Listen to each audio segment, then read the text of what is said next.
दोस्तों नमस्कार, शपथ समाचार में आपका स्वागत है। पेश है आज की मुख्य खबर। यूपी के मुरादाबाद से बड़ी राजनीतिक खबर सामने आई है।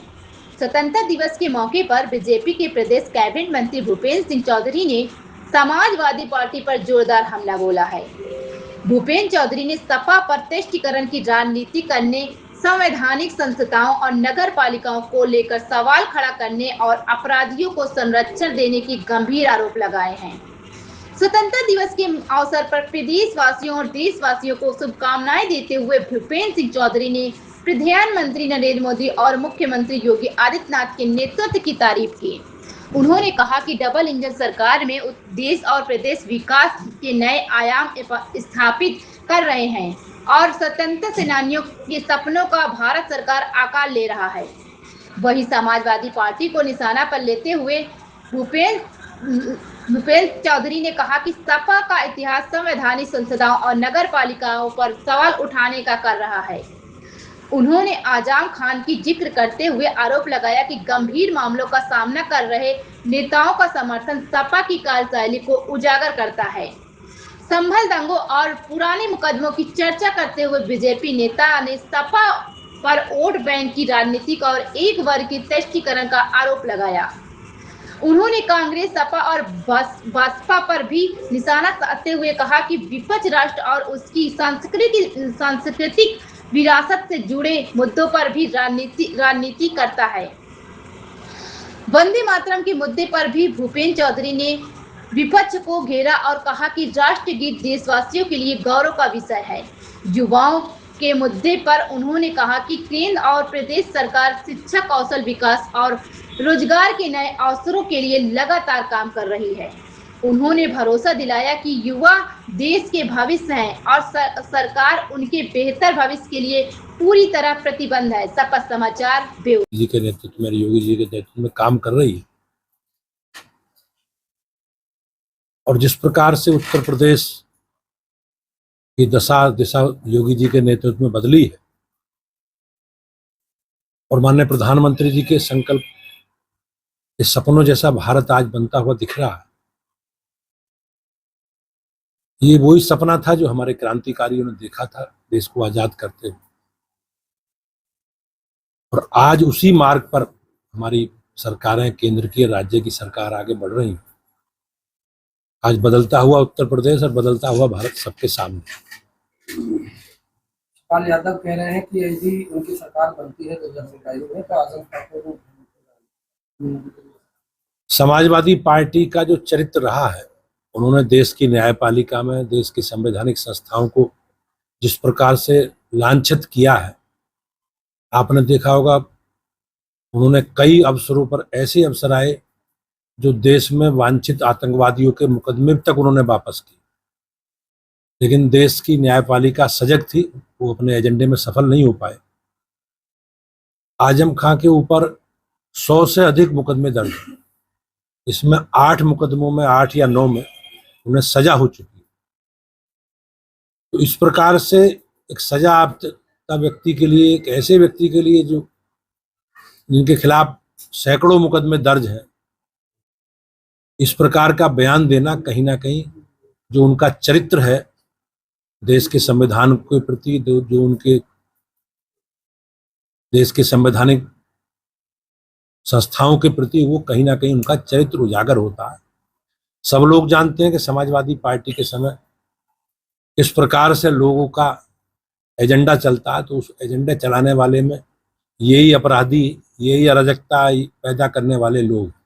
वंदे मातरम को चलाया गया, उसके बाद बाहर जाने के बाद विपक्ष उसका विरोध करके बाहर आ गया, सारा साल कांग्रेस पार्टी और विपक्ष एक समाज के तुष्टीकरण में लगा हुआ है। वंदे मातरम का संपूर्ण गायन होना देश के 140 करोड़ लोगों के लिए बहुत आनंद देने वाला क्षण है, लेकिन कांग्रेस पार्टी ने और सपा बसपा ने, इन लोगों ने मुस्लिम तुष्टीकरण की, ये बिल्कुल तुष्टीकरण में अंधे हो चुके हैं और ये कहीं ना कहीं अपनी जो हमारी परंपरा है, हमारी विरासत है, उसको भूलने का काम इन लोगों ने किया है। लेकिन प्रदेश और देश की जनता सब जानती है, समय आने पर इन्हें जरूर सबक सिखाएगी। आप देख रहे हैं शपथ समाचार। दोस्तों नमस्कार, शपथ समाचार में आपका स्वागत है। पेश है आज की मुख्य। यूपी के बागपत में स्वतंत्रता दिवस के मौके पर किसानों ने तिरंगा यात्रा निकालकर अपनी ताकत का प्रदर्शन किया। दिल्ली देहरादून हाईवे पर निकली इस तिरंगा यात्रा में भारतीय किसान यूनियन टिकैत के राष्ट्रीय अध्यक्ष नरेश टिकैत समेत सैकड़ों किसानों ट्रैक्टरों के साथ शामिल हुए। हाथों में तिरंगा और जुबा पर देशभक्ति के नारों के साथ किसानों का काफिला हाईवे पर पहुंचा तो माहौल देशभक्ति से सराबोर हो गया। दरअसल गंगनौली गांव में कट की मांग को लेकर किसानों का आंदोलन लगातार जारी है। इसी मांग को लेकर स्वतंत्रता दिवस के अवसर पर किसानों ने तिरंगा यात्रा निकालने का ऐलान किया था। यात्रा को लेकर पुलिस प्रशासन ने हाईवे पर बैरिकेडिंग लगाकर किसानों को रोकने की कोशिश की। इसी दौरान किसानों और पुलिस के बीच हल्की नोक-झोंक भी हुई। हालांकि किसान बैरिकेडिंग हटाकर अपने ट्रैक्टरों के साथ दिल्ली देहरादून हाईवे पर चढ़ गए और तिरंगा यात्रा आगे बढ़ाई। हाईवे पर सैकड़ों ट्रैक्टरों का काफिला दिखाई दिया। किसान भारत माता की जय, वंदे मातरम और किसान एकता के नारे लगाते हुए आगे बढ़ते रहे। तिरंगा यात्रा में भूकायू टिकैत ने राष्ट्रीय अध्यक्ष नरेश टिकैत ने किसानों की मांग को लेकर सरकार और प्रशासन पर दबाव बनाया। नरेश टिकैत का कहना है कि गंगनौली गांव में कट की मांग केवल किसानों की नहीं बल्कि क्षेत्र के लोगों की सुविधा और सुरक्षा से जुड़ा मुद्दा है। किसानों का आंदोलन शांतिपूर्ण है और जब तक उनकी मांग पूरी नहीं होती संघर्ष जारी रहेगा। फिलहाल स्वतंत्रता दिवस पर किसानों की इस तिरंगा यात्रा और हाईवे बैरिकेडिंग हटाकर पहुंचाने की तस्वीर चर्चा का विषय बनी हुई है। अब देखना होगा कि किसानों की इस मांग पर प्रशासन क्या कदम उठाता है। शपथ समाचार ब्यूरो। तिरंगा यात्रा का हमारा अधिकार नहीं है क्या? कोई आजादी का पर्व है, इसमें सब एक अपने तरीके का मना रहे। हमने तिरंगा यात्रा 1.5 महीना पहले कहा था। हमारा कोई ऐसा कोई उद्देश्य नहीं, न हमारी कुछ ऐसी बात है कि कोई परेशान कर और मजबूर में इस तरह के कदम उठाए। नेशनल हाईवे पे इस तरह की नौबत आनी पड़ी तो क्या सब जो सवारी है उन्हें भी दिक्कत है, गाड़ी वालों की दिक्कत है। हम सारी महसूस करें बहुत बड़ा दिल है हमारे। मांग क्या है? मांग तो आंदोलन करती है, कोई आएगी बात कम से महान नागा कुछ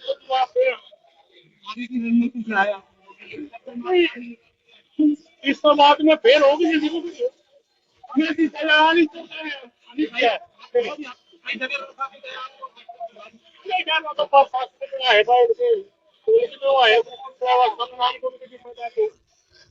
प्रदर्शन कैसा होता है?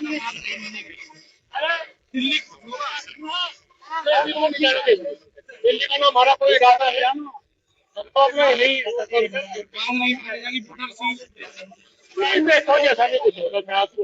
कमेटी है, जिम्मेदार है, भाग चौधरी है, सब इस तरह का निर्णय ले। हमारा कोई ऐसा उद्देश्य नहीं, ना तोड़ फोड़ना, न किसी को परेशान करना।